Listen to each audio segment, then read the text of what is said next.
Je n'avais pas prévu de m'adresser à nouveau à vous, mais la situation l'exige. En effet, la situation financière de TVL reste totalement préoccupante si nous ne bouclons pas notre budget avant la mi-juillet, et ce n'est actuellement pas le cas. Concrètement, malgré votre mobilisation, il nous manque quoi ? 300 personnes qui envoient un don de 100 €. 300 personnes qui envoient un don de 100 €. Voilà l'enjeu. Il n'est pas mince, j'en suis conscient. Et pourtant, cela représente 22 minutes de propagande de France Télévisions avec nos impôts. Je compte sur vous pour répondre à cet appel à l'aide pour votre télévision, celle de vos idées. Retirez-nous cette épine du pied pour nous permettre de repartir d'un bon pas pour les prochains mois à l'avance. Merci.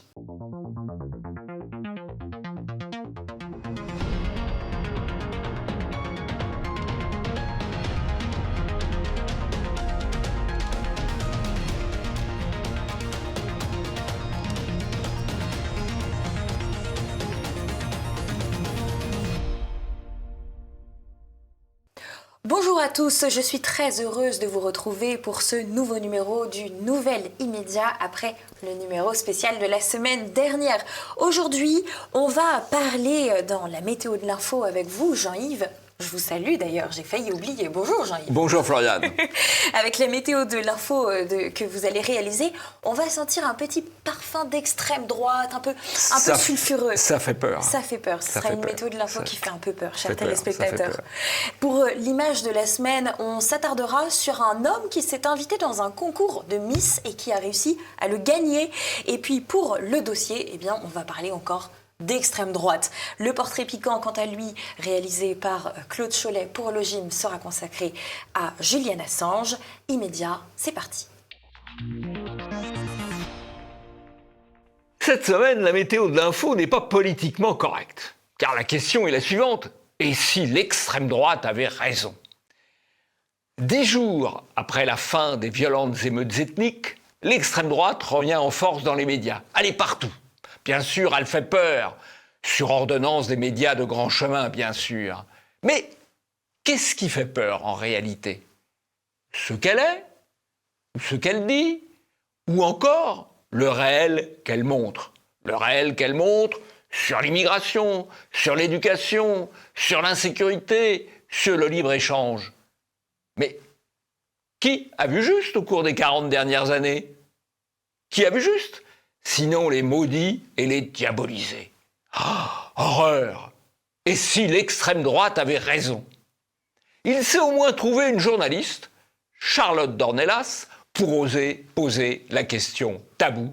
Et si l'extrême droite avait raison, honneur à elle. Cette semaine, c'était Miss Pays-Bas. Je vous propose de regarder qui a gagné ce concours. Miss Nederland 2023 is Ricky! I'm unstoppable. I'm a Porsche with no brakes. I'm invincible. I win every single game. Eh bien, cette année, ce n'est pas une gagnante, c'est un gagnant. Il s'agit du travesti Ricky Cole qui a gagné en finale face à Nathalie Yasmine. Je vous mets les images des deux personnalités l'une en face de l'autre.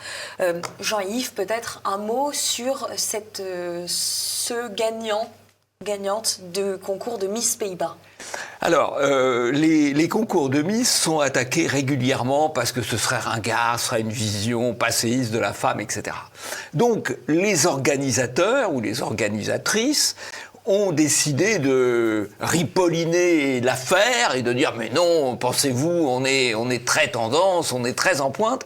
Et donc, la tendance, c'est maintenant de faire figurer des transgenres, des travestis, et éventuellement de les faire gagner. Alors, cette année, il y a effectivement ce travesti qui était un mannequin avant, donc on voit le business qu'il y a derrière, qui a gagné aux Pays-Bas, mais je crois que l'année prochaine, qu'en 2024, il y aura aussi des hommes au concours de Miss France. Voilà. Alors, c'est assez amusant, là, ce travesti qui a gagné, parce que non seulement il est de sexe masculin en se présentant comme une femme, mais il est aussi métis, donc il cumule, puisque il a un parent néerlandais et un autre moluquois. Moluquois, c'est quoi, Jean-Yves? Alors Moluquois, les îles, c'est un archipel d'Indonésie qui, au moment de l'indépendance de l'Indonésie, avait voulu son indépendance. Ils ont été réprimés assez férocement par les Indonésiens et une centaine de milliers se sont réfugiés aux Pays-Bas et c'est devenu une ancienne communauté immigrée aux Pays-Bas, indonésienne, voilà. Donc, ce travesti, il a tous les avantages entre nous. Franchement, là, vraiment remarquable choix. En tout cas, son sacre a été salué partout dans les médias, sauf peut-être dans l'émission d'Estelle Midi, présentée par Estelle Denis sur RMC. Je vous propose d'écouter les propos de Yael Mellul. On écoute tout de suite. Mais c'est pas déclaré d'être une femme, c'est un homme qui est devenu une femme. Il est en fait, devenu c'est pas de la déclaration transgenre. Se faire opérer, être sur papier une femme. Fais de toi une femme. Bah oui. Non, ne fais pas si. de toi une femme au sens, on va dire, biologique du terme. Voilà. Ah ouais, non, mais alors là, déjà, voilà, au sens génétique du terme. Absolument. C'est fabuleux, cette scène. Parce que y a le déni total du réel. Parce qu'effectivement, qu'est-ce qui fait qu'on est un homme, qu'on est une femme? C'est le patrimoine génétique. La femme, elle a 2 chromosomes X, et l'homme, il a un chromosome X et un chromosome Y. Et vous pouvez prendre toutes les hormones que vous voulez, enfin ça m'étonnerait que ce soit votre tendance, Moi, ça vous resterez je vais laisser comme ça. XX, et moi je peux prendre aussi toutes les hormones que je voudrais, mais je n'ai pas tellement l'intention, je resterai XY. Ce sont les faits. Et vous avez vu, ce qui est très typique du système médiatique, c'est que la personne qui amène les faits, qui dit les faits, est acculée par les autres, coupée par les autres, qui veulent imposer l'interdit du réel. Oui, il y a eu un vrai débat sur le plateau, en effet. Le débat difficile parce qu'elle est toute seule. Exactement. Celle qui dit les choses telles qu'elles sont, telles qu'elles sont réelles, elle est en but à l'hostilité, à les couper. Et le débat est difficile. Et l'objectif, c'est d'interdire le débat.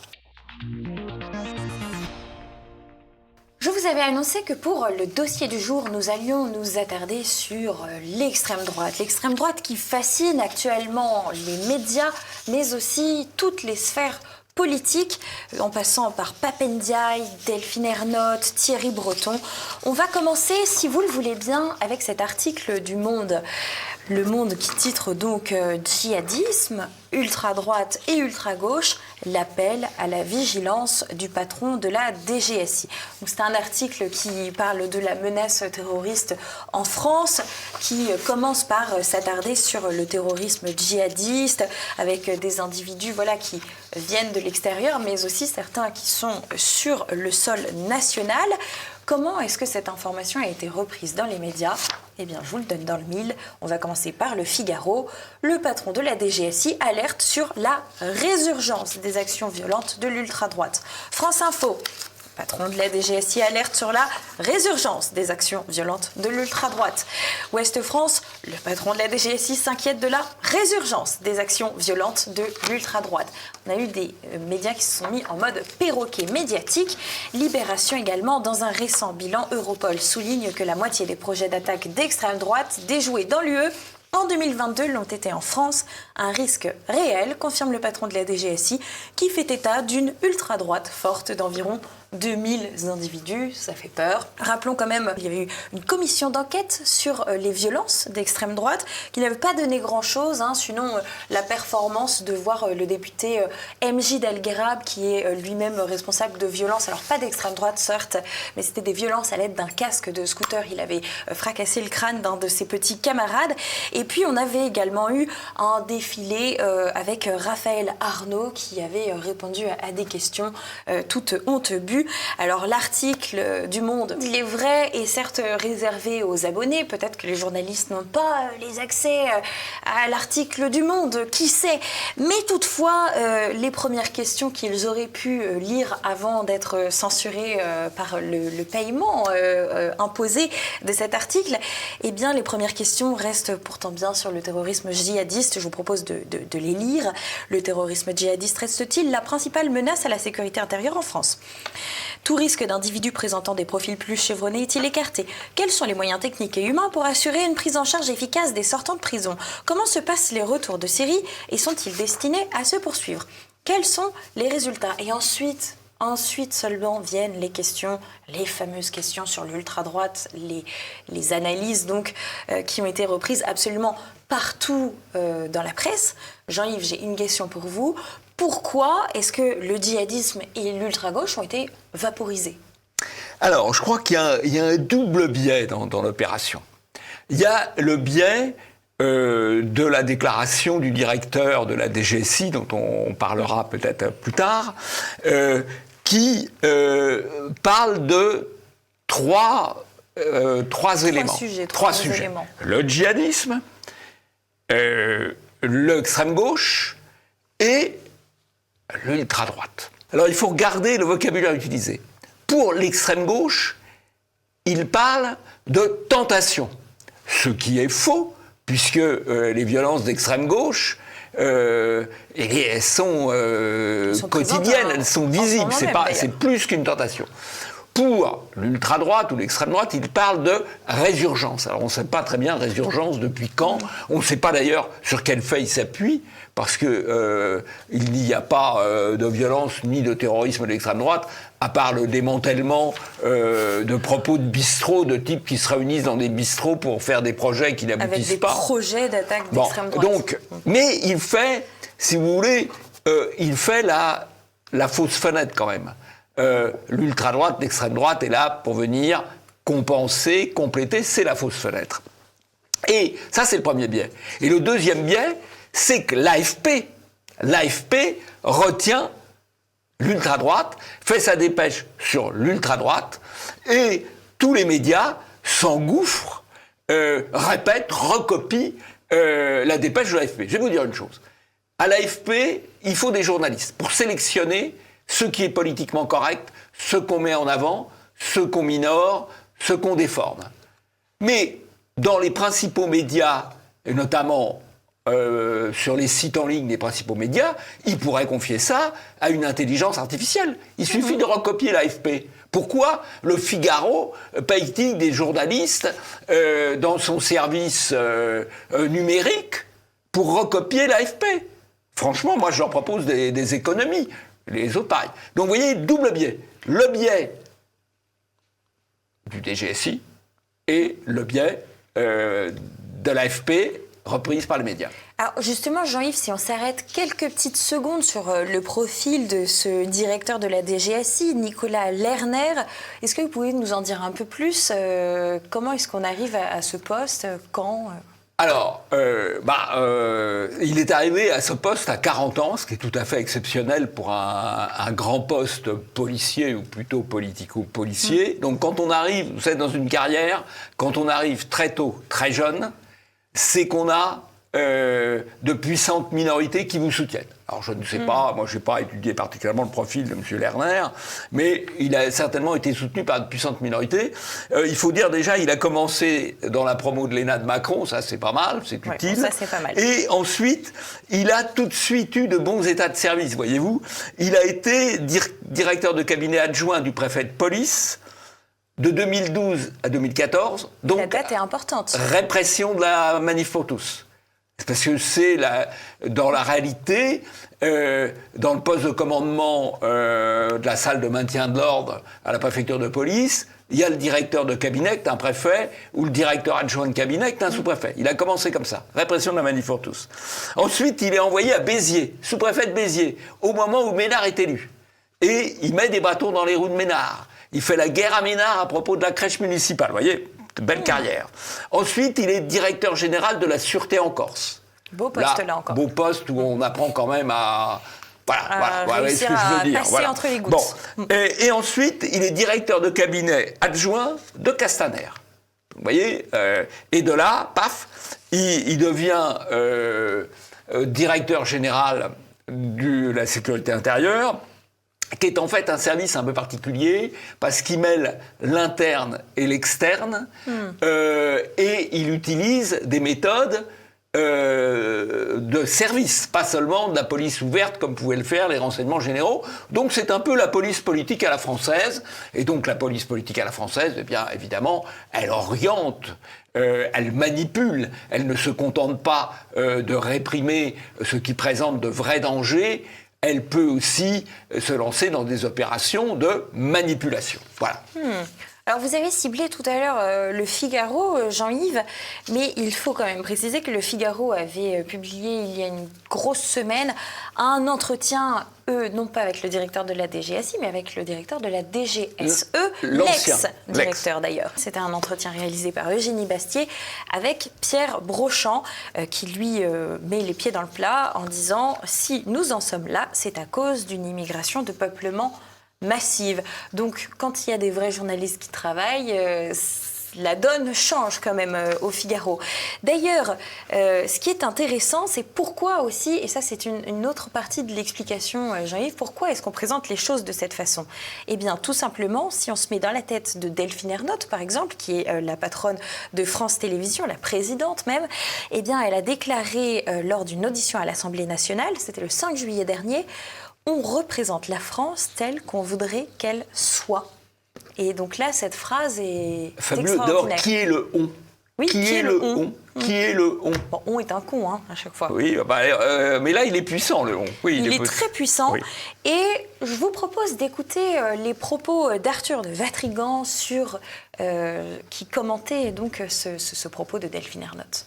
Quand on voit qui sont ces équipes, notamment le directeur de programme, monsieur Stéphane Sidbon-Gomez, fils d'un éditeur qui a pondu beaucoup de livres sur pourquoi il fallait plus de migrants en France. Il a fait ses classes chez les écolos, jusqu'à devenir même directeur de cabinet de Cécile Duflot à son ministère. Donc, avec de telles personnes aux manettes, il ne faut pas s'étonner de retrouver des contenus perfusés, évidemment, d'idéologie, ou même de censure, comme je le rappelle, France 3, qui avait censuré il y a quelques années, en 2021, un documentaire sur Jeanne d'Arc, tout simplement parce que c'est notre brillante consoeur Charlotte Dornelas qui faisait la voix off. Pour être aussi tout à fait précis sur quelles sont les missions qui sont attendues par France Télévisions, moi, je suis allée revisiter le site du CSA.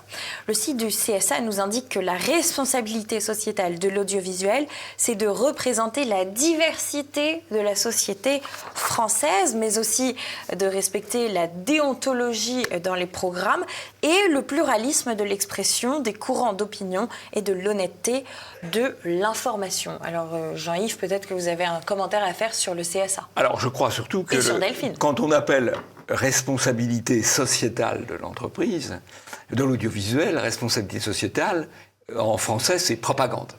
Faire passer le bon message. La France telle qu'on veut qu'elle soit, et non pas telle qu'elle est, telle qu'on la voit. Et alors, ça se fait de manière tout à fait méthodique, pas seulement par le traitement de l'information, mais aussi par les séries, par les feuilletons.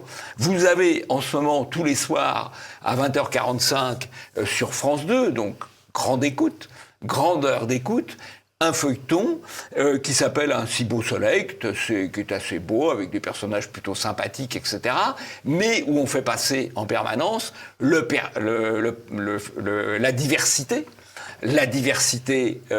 ethnique, la diversité sexuelle, le vivre ensemble, le métissage, et il y a quand même quelques méchants, assez peu, mais généralement les méchants sont des hommes blancs, les autres sont plutôt sympathiques, quoi, voilà. Donc il y a un biais, et ça passe, ça perfuse tous les soirs, et de manière plutôt sympathique avec de belles images, donc c'est efficace. La propagande, ça marche, faut pas se faire d'illusions. Alors nous en sommes tous victimes. Absolument. Au quotidien. Et on était justement sur Delphine Ernotte, mais un peu plus haut dans les sphères médiatique et politique. On peut s'arrêter sur les propos de Pap Ndiaye qui a tenu des propos assez intéressants sur CNews et Europe 1. Si vous ne les avez pas déjà écoutés, je vous propose de les entendre maintenant. Vincent Bolloré, une personnalité proche de l'extrême droite, vous dites, son groupe est proche de l'extrême droite ? Écoutez, quand vous regardez CNews, quand vous regardez ce qui est devenu Europe 1, quand vous regardez cet ensemble-là, la conclusion s'impose. Ils font du mal à la démocratie ? Moi, je pense qu'ils font du mal à la démocratie, il n'y a aucun doute. Moi, je suis, vous savez, donc, je considère que lutter contre l'extrême droite, c'est une priorité. Ça peut se faire de toutes les manières possibles. Pour condenser de pensée totalitaire, alors on voit, c'est le ministre de l'Éducation nationale dont les succès sont florissants, ministre qui a vu 250 établissements scolaires dégradés ou brûlés, et sa priorité, c'est la lutte contre l'extrême droite. Et sur la rééducation nationale. Ministre de la rééducation nationale, vous avez raison, Floriane. Et qu'est-ce qu'il nous dit ? Lutter contre l'extrême droite, cela peut se faire de toutes les manières possibles. De toutes les manières possibles. Y compris par les atteintes aux libertés, mais aussi y compris par les manipulations. De toutes les manières possibles. Et quand vous croisez cette déclaration avec l'opération du directeur général de la police politique qui pointe les dangers de l'extrême ou de l'ultra-droite, vous voyez bien quelle est l'opération, l'articulation des choses, parce qu'au fond, quand on dit tous les moyens possibles, ça comprend les barbouzeries. Voilà. Bien sûr. Donc, il faudra être très vigilant la prochaine fois qu'on nous sortira une affaire, parce qu'on va sortir forcément une affaire terrible sur l'extrême droite ou l'ultra-droite. Il faudra évidemment être très, très vigilant. Voilà. Alors Pap Ndiaye, qui avait d'ailleurs maintenu ses propos à l'Assemblée nationale mardi face à une question de Philippe Gosselin, il avait déclaré que c'était un commentaire comme un autre. Toutefois, comme ils ont un peu du mal, ces médias, d'être attaqués tout le temps, c'est pas la première fois, eh bien, ils ont répondu sur CNews et sur Europe 1. Je vous propose d'écouter les réponses des journalistes qui sont un tantinet agacés. Bon, c'est fatigant parce que c'est pas la première fois. Sophie Binet de la CGT, Marine Tondelier d'Europe Écologie Les Verts, Rima Abdul-Malak, la collègue de Pap Ndiaye, ministre de la Culture, ont toutes fait le choix de nous cibler, c'est bien le mot, avant lui. Fatigant et insultant pour les 120 journalistes qui travaillent ici, insultant pour vous, téléspectateurs de CNews. En fait, ce que dit cette sortie du ministre, c'est qu'il n'est déjà plus ministre. Et au fond, il ne l'a jamais vraiment été. Et avant même d'être remercié par Emmanuel Macron, il a déjà retrouvé en fait son costume d'historien, celui qui dénonçait les violences policières tel un député de la France insoumise. Pap Ndiaye est encore ministre, mais la seule chose qui lui reste, c'est le titre. L'anathème sur 2 rédactions indépendantes de 120 et 160 personnes, à savoir CNews et Europe 1, qui l'accusent toute honte bue d'être d'extrême droite. Un ministre qui n'aime pas la contradiction, qui entend donner des leçons de démocratie depuis son salon cossu des quartiers chics de Paris, où les écoles publiques sont surtout bonnes pour les autres, mais pas pour ses enfants. N'aurait-il pas quelques dossiers plus urgents à traiter ? Alors, petite précision, Madame Ferrari l'a déchaînée et elle cite ce qui est vrai, que ce ministre de l'Éducation nationale qui veut de la diversité partout a scolarisé ses enfants à l'école alsacienne, qui est une école de l'entre-soi de la bourgeoisie de gauche parisienne. Voilà. Naturellement. Alors, quand on a un peu des difficultés à contrôler les médias, on s'intéresse aussi aux réseaux sociaux. Et vous allez voir que c'est toute une démarche qui est derrière cela. Je vous propose d'écouter les propos de Thierry Breton qui va mettre en œuvre des réformes très bientôt sur nos réseaux sociaux. On écoute. Qu'à partir du 25 août, donc la loi européenne va s'appliquer à ces plateformes, c'est-à-dire que lorsqu'il y aura des contenus haineux, des contenus qui appellent par exemple à la révolte, qui appellent également à tuer, si elles n'agissent pas immédiatement, alors oui, on pourra à ce moment-là, non seulement donner une amende, mais interdire l'exploitation donc sur notre territoire. Ça veut dire couper les moyens ? Couper les réseaux sociaux. Bien sûr, ça fait partie, encore une fois, mais c'est la loi qui va le faire. Bon, alors ça, c'est simple, c'est le rétablissement de la censure préalable, puisqu'on décide, ça ne va pas, on supprime. Voilà. Pas sans protection judiciaire, en disant pour les appels à la violence, etc. Et les discours de haine. Les discours de haine, c'est les discours qui consistent en un désaccord avec ce personnage, très, très arrogant, qui entend gouverner ce à quoi nous avons accès. Voilà.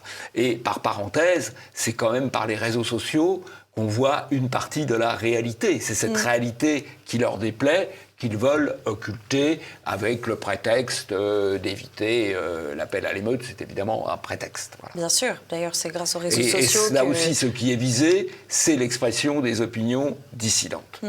C'est grâce aux réseaux sociaux qu'on avait pu avoir accès à la vidéo de l'interpellation pour refus d'obtempérer de Nel, mais c'était également grâce aux réseaux sociaux que nous avions pu voir la vidéo de cette grand-mère avec sa petite fille agressée à Bordeaux. Et je rappelle que c'est également grâce aux réseaux sociaux que nous avions pu voir la vidéo de Nancy avec cet individu qui a poignardé des enfants dans des poussettes. Et c'est évidemment ce qui gêne le système. Thierry Breton, ce sera un peu notre grand effaceur.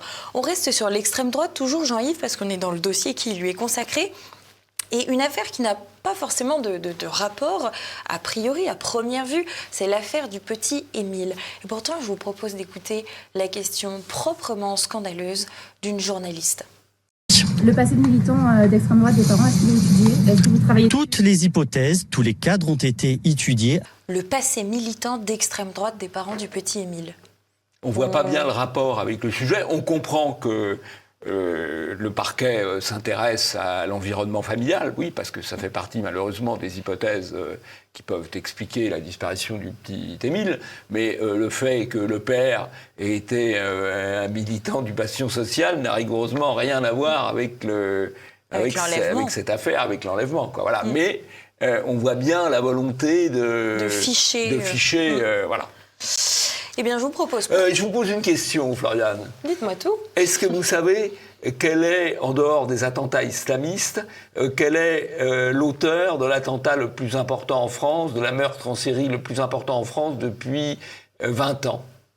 Eh bien, je vais vous poser une colle, Jean-Yves. Il va falloir me donner je vais vous la répondre. réponse. 15 morts au conseil municipal de Nanterre en 2002 par un militant écologiste de la Ligue des droits de l'homme. Voilà. Mais ça ne veut pas dire que la Ligue des droits de l'homme et les écologistes étaient coupables du fait, mais simplement un petit rappel. Petit rappel très intéressant et utile. Je vous propose, Jean-Yves, de conclure avec une journaliste que vous appréciez beaucoup, et vous aussi, chers téléspectateurs, qui résume parfaitement le propos. C'est Charlotte Dornelas, bien sûr. On l'écoute tout de suite. Qui, dans le paysage politique et médiatique, a compris, voire même a prévu ce qui allait se passer? Tous les gens qui, depuis 30 ans, sont accusés de quoi? Des émeutes, d'extrême droite. La boucle est bouclée. Oui, il la coupe. Non, mais c'est incroyable. C'est incroyable. Non, parlons des émeutes. Pour les pastilles de l'information, je vous propose de commencer avec un décryptage qui va concerner l'autorité et la gestion des émeutes. Justement, on est le 13 juillet. Demain sera le 14 juillet, une date toujours un peu clé dans l'année en France.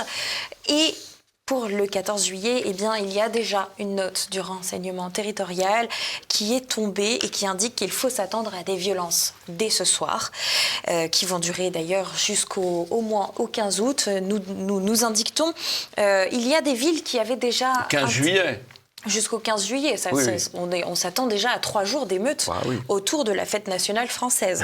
C'est un peu la défaite du gouvernement. Il y a déjà des villes qui ont annulé leurs feux d'artifice. Il y a Nice et Strasbourg qui ont dit qu'il n'y aurait pas de feux d'artifice. Mais il y a également, par exemple, le préfet des Alpes-Maritimes qui a interdit tout usage d'artifices de divertissement et les articles pyrotechniques pour le 14 juillet, parce que même si on n'assiste pas nécessairement à un feu d'artifice, il est assez fréquent que les enfants sortent avec des pétards dans la rue pour les envoyer en l'air. Et on nous indique également dans la revue de presse qui concerne le 14 juillet qu'Emmanuel Macron ne s'exprimera pas pour le 14 juillet, mais qu'il parlera dans les prochains jours. Marianne titre même « Silence de Macron, les autorités craignent l'étincelle du 14 juillet ».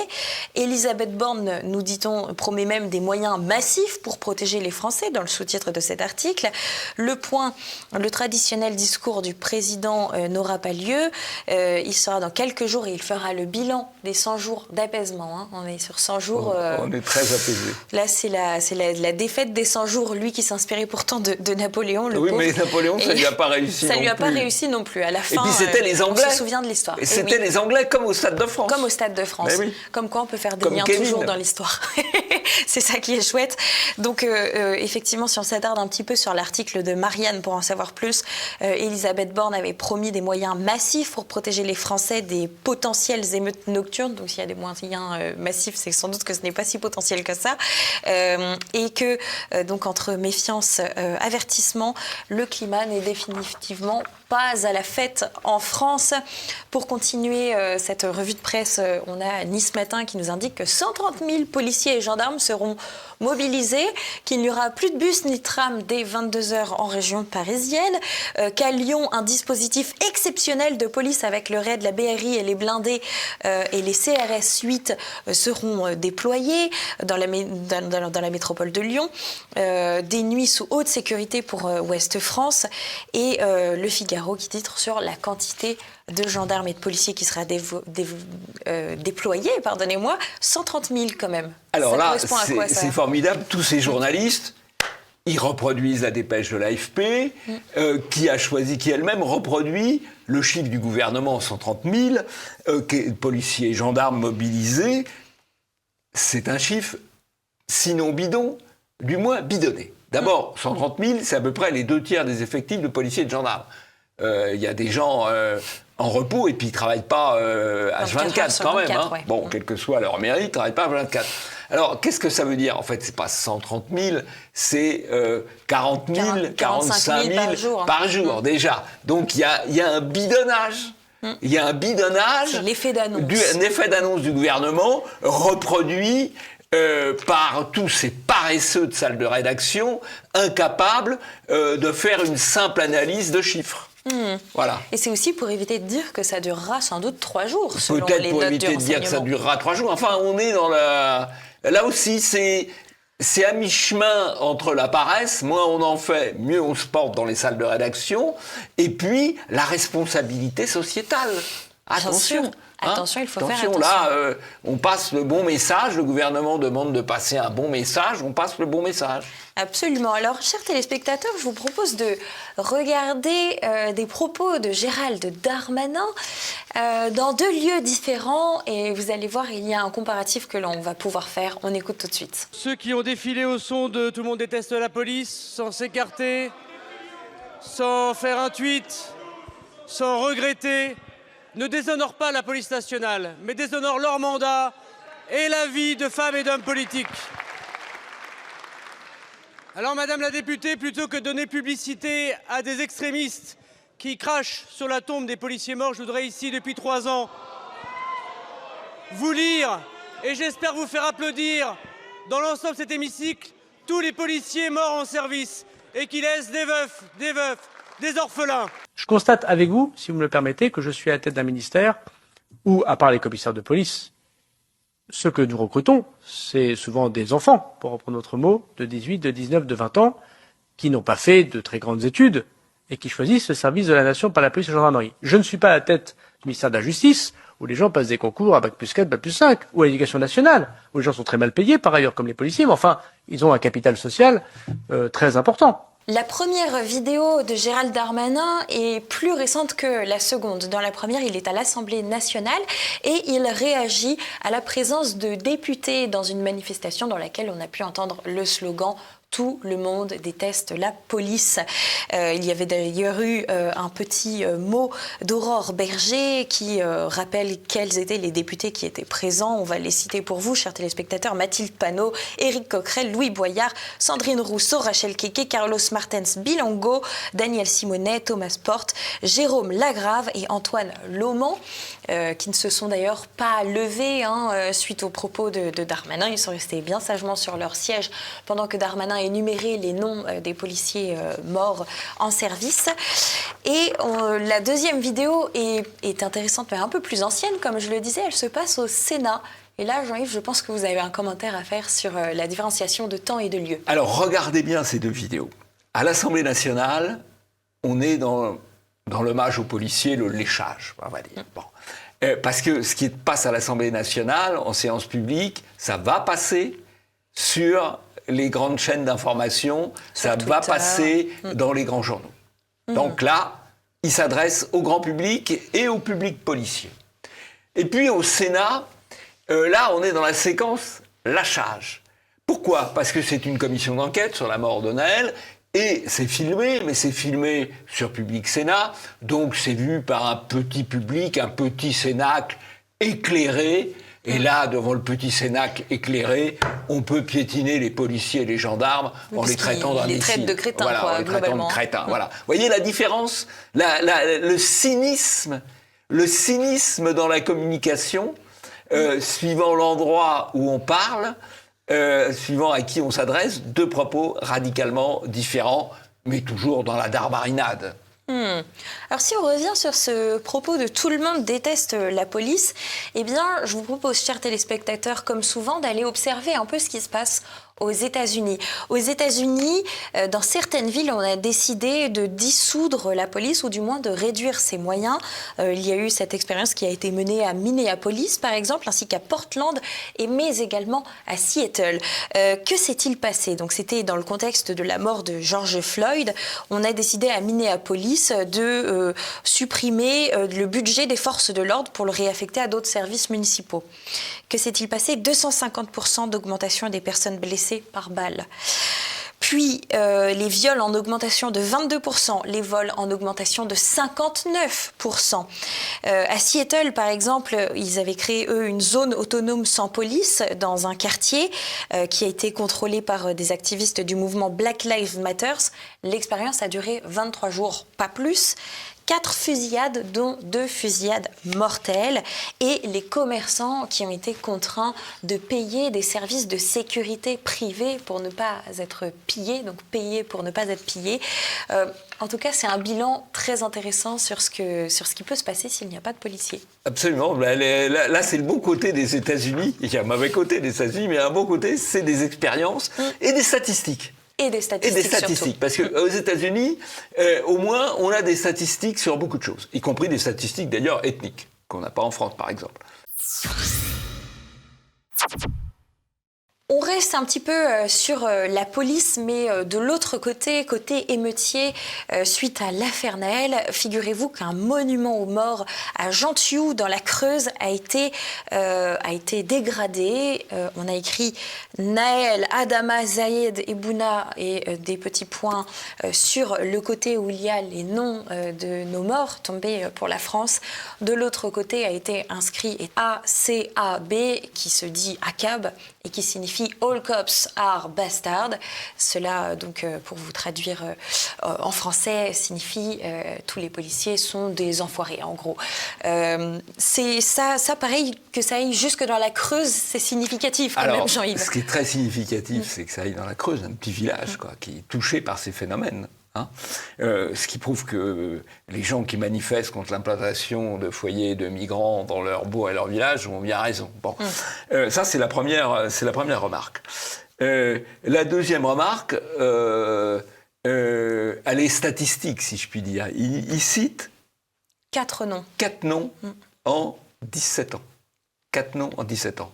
Sur un monument aux morts de 1914, pendant la guerre de 14, il y avait un mort toutes les 4 secondes. C'est une horreur. Le mort français, je ne parle pas des autres pays. Donc c'est des choses qui n'ont rien à voir.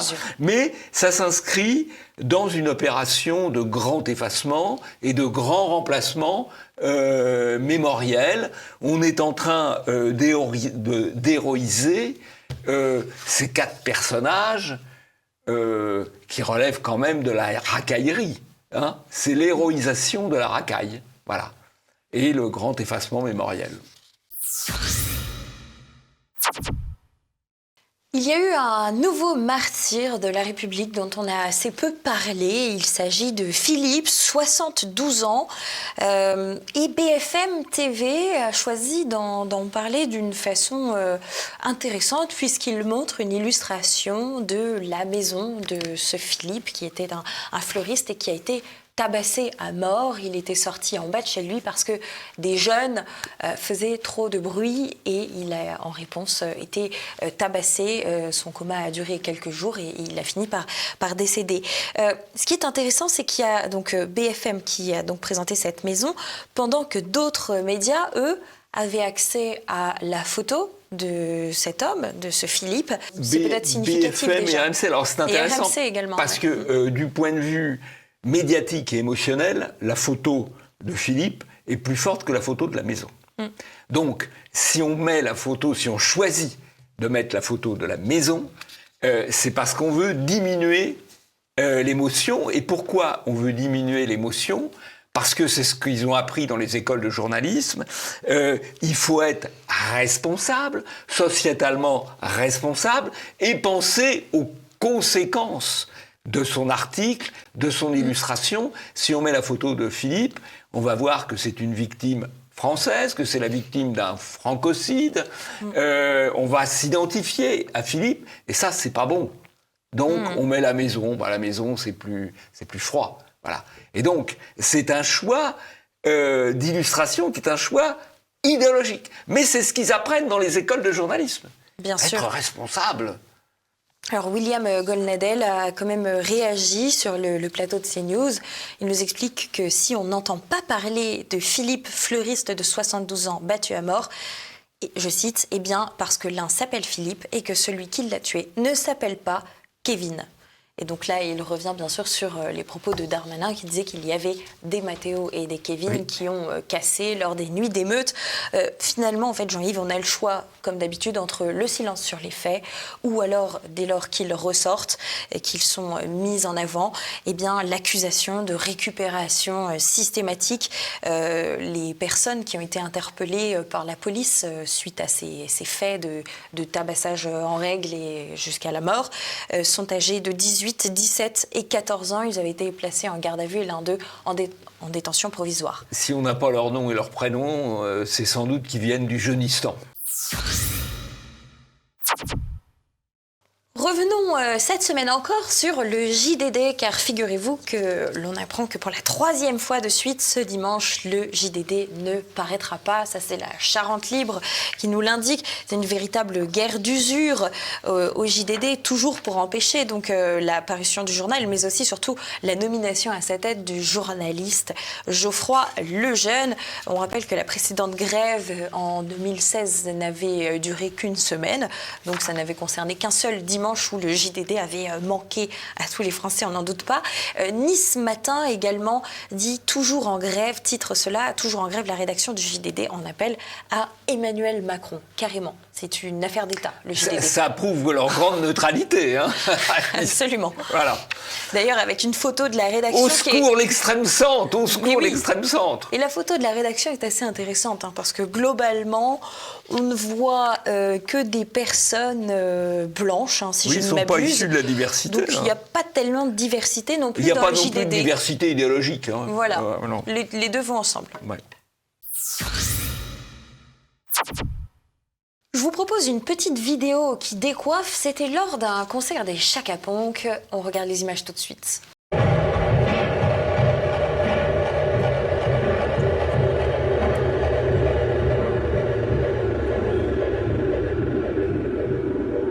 Alors, dans cette vidéo, vous avez pu voir Macron en grande marionnette avec des personnes qui tombent dans le vide bien malgré eux et qui, on l'a compris, ont été guidées par la marionnette Macron.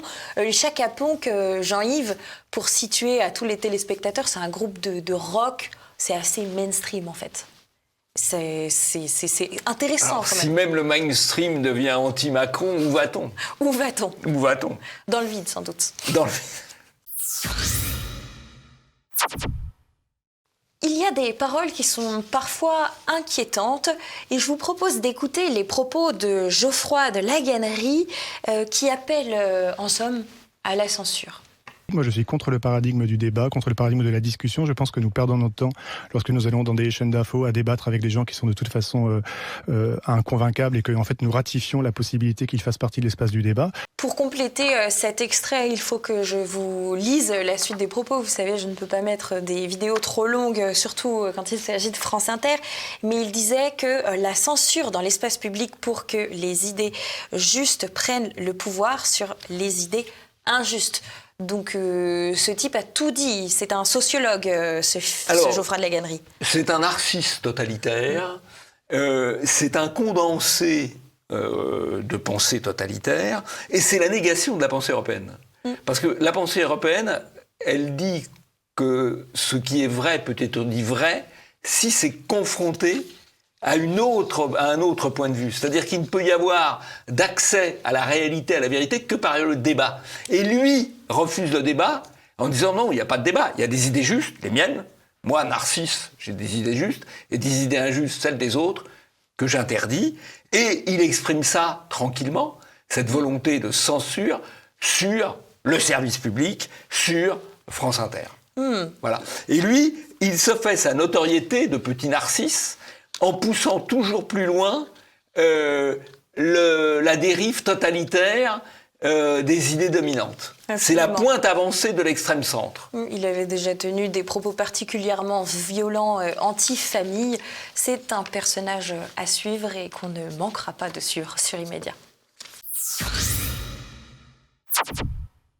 Chers téléspectateurs, si vous connaissez des gens qui ont trop retourné leur veste tellement qu'elle est toute trouée et qu'elle craque de tous côtés, comme dirait l'autre, eh bien, on a une information top ou flop. Vous nous direz dans les commentaires ce que vous en avez pensé. Je vous propose d'écouter ça tout de suite. On va plus le jeter, le pantalon décousu. On va le réparer. Oui, on va le... Avec une aide gouvernementale. Ça, c'est la nouveauté du jour. Et c'est exactement, et c'est très sérieux. L'enveloppe a même été évaluée sur 2023-2028 à 154 millions d'euros.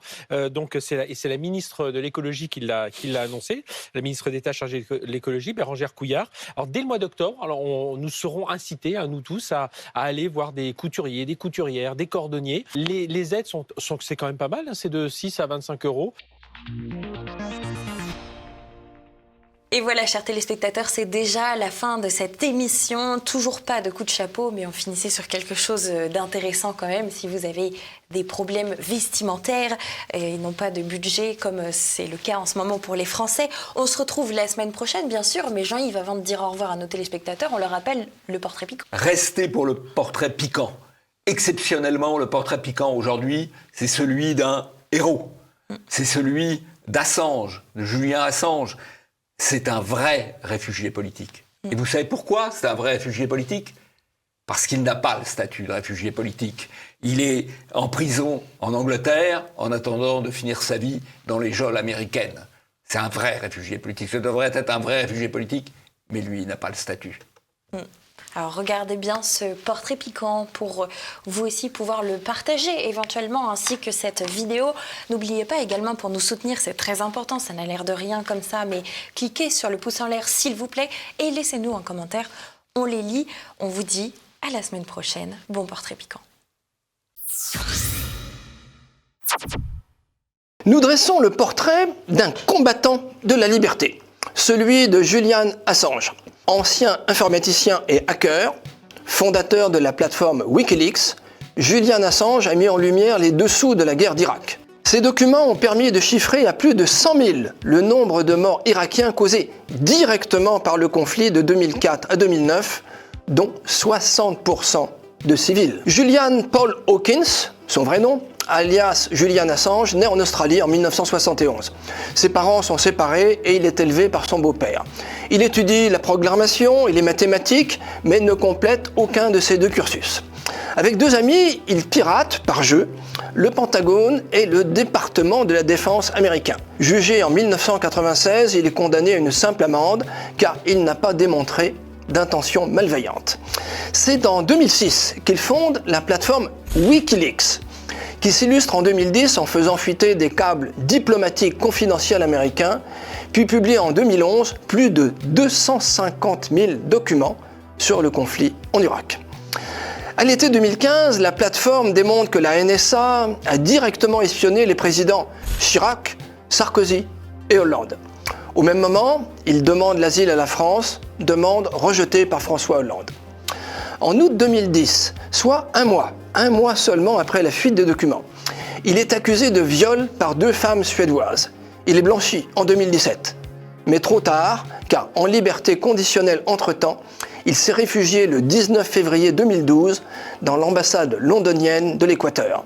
Après un accord entre les États-Unis et le nouveau président équatorien, il est expulsé et arrêté le 11 avril 2019 et est condamné à 50 semaines de prison par la justice anglaise pour avoir violé les termes de sa liberté conditionnelle. Il est ensuite accusé de conspiration, placé en prison de haute sécurité où il risque l'extradition aux États-Unis qui le réclame avec 18 chefs d'accusation. La Haute Cour de justice de Londres autorise son extradition fin 2021. La Cour suprême britannique la confirme en mars 2022, lui faisant courir le risque de pas moins de 175 années de détention. Son sort dépend maintenant du Home Office, le ministre de l'Intérieur britannique, qui peut à tout moment prononcer l'extradition ou la reculer sine die. Au total, Julian Assange aura passé 2600 jours dans une chambre de 9 mètres carrés à l'ambassade équatorienne. Malade, il est depuis plus de 1100 jours incarcéré au secret dans une prison de haute sécurité. La France s'honorerait à demander sa libération en lui accordant un droit d'asile, un droit donné très facilement à des délinquants, des meurtriers et des violeurs. En un mot, libérer Assange.